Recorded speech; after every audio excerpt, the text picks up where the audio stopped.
penseur. 17세기 초 제임스 1세 영국왕은 아메리카 식민사업을 진행하기 위해 버지니아 회사와 매사추세츠만 회사에게 북아메리카를 개척할 권리를 줍니다. 소요 경비는 회사가 투자자를 모집하여 부담하도록 합니다. 그리고 영향력 있는 귀족들에게도 식민사업에 참여하도록 영주 식민지를 허가합니다. 포르투갈, 스페인, 프랑스 등 국가 주도의 식민사업에 비해 국가의 개입을 최소화한 것입니다. 미국 건국에 참여한 13개 식민지 중 자치식민지의 개척 과정을 살펴보았으니 영주 식민지의 설립 경위도 알아보겠습니다. 메릴랜드. 조지 캘버트는 제임스 1세로부터 식민지 건설을 권유받았으며 1633년에 그의 아들인 제2대 볼티모어 남작이 식민지를 조직합니다.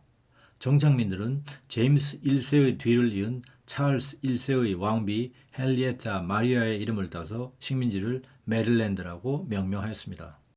메릴랜드 농민 대부분은 일찌감치 담배 농사를 시작했고 담배 수출을 통해 많은 이익을 얻을 수 있었습니다.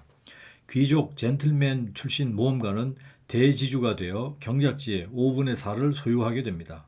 자유민은 겨우 5명당 1명꼴로 농토를 취득했고 나머지는 소장농이나 임금 노동자가 되었습니다.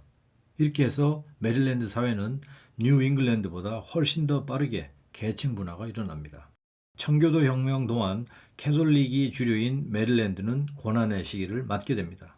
1640년대와 1650년대 내내 영주 식민지라는 정부 형태와 종교가 문제가 됩니다. 다른 신앙에 대해 얼마만큼 관용을 베풀 것인가의 문제였습니다. 메릴랜드 관용령은 종교 자유의 원칙을 세우게 됩니다.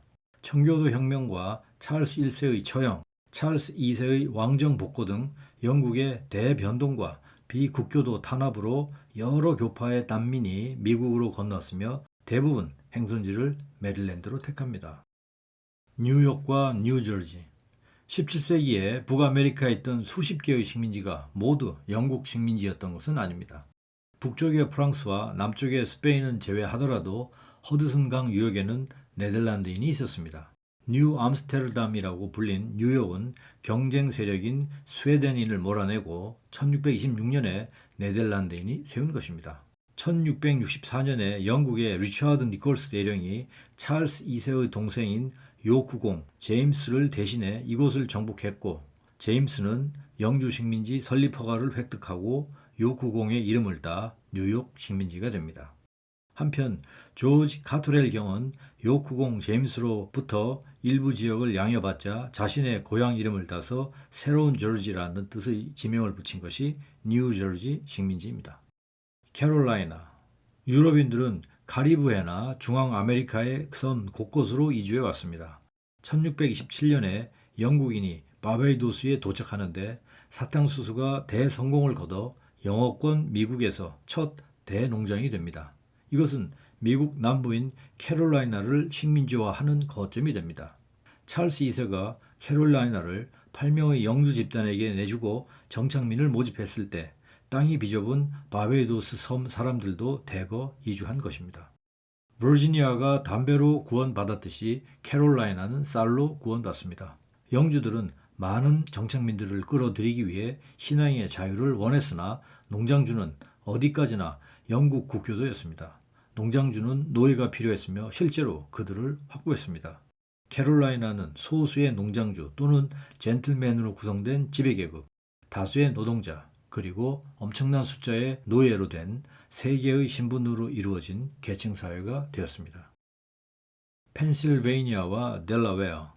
1682년 월리엄 펜이 찰스 2세에게서 받은 대규모 토지 소유 권리증을 가지고 델라웨어 지방에 도착합니다. 퀘이커 교도인 펜은 퀘이커 교를 비롯하여 유럽 곳곳에서 박해받는 교파를 위해 관용의 식민지를 세울 결심을 합니다.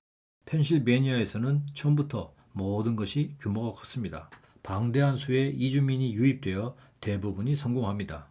펜실베니아는 곧 빵 식민지라고 불렸고 곡물은 물론 가축이나 과일 등 많은 잉여 농산물을 수출합니다.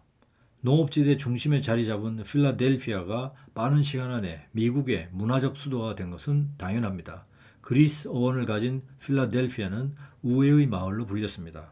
필라델피아는 도시 계획에 따른 결과물이라는데 긍지가 높았고 처음부터 벽돌과 돌로 건설되고 광장과 직선 도로를 갖추었습니다. 필라델피아 항구에서 델라웨어 강을 거슬러 올라가면 피츠버그를 지나고 더 나아가 오하이오 밸리나 서부로 가는 입구가 있었으며 남쪽에는 몇 개의 강을 넘어 남부의 미 개척지대로 이어집니다. 말 그대로 미국 전역의 십자로인 셈이기에 독립선언의 발상지 역할을 할 수 있었습니다. 델라웨어는 펜실베이니아에서 독립한 영주 식민지입니다. 조지아 미국 역사에서 제임스 오글소프는 흥미깊은 사례입니다. 영국의 부유한 박애주의자이자 의회 의원이었던 오글소프는 형무소 개선에 힘쓴 일을 계기로 아메리카 대륙으로 건너왔습니다.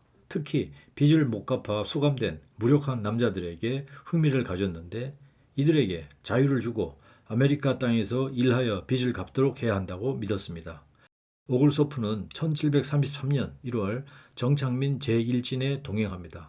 종교적 목적이 아닌 인도주의적인 목적이었습니다. 오글소프와 지지자들은 사우스캐롤라이나처럼 극단적인 부의 추구를 피하고 종교적 박해나 형벌을 당한 희생자를 받아들이고 법에 따라 토지 소유를 제한하고 노예 제도를 금지하는 소규모 자주 식민지를 만들려고 생각했습니다. 이 식민지는 번영했으나 이성과 공정과 과학의 실험은 실패로 끝납니다.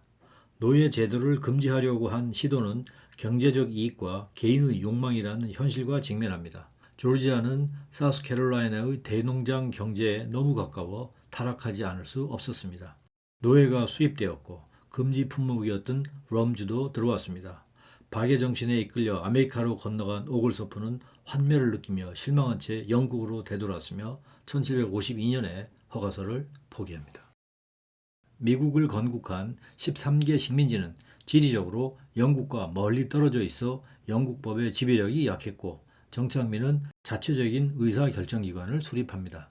시간이 지남에 따라 영국도 유럽에서의 입지가 강화되면서 자치 혹은 영주 식민지들 중에서도 영국 왕의 직할 식민지로 바뀌는 경우도 발생하였습니다.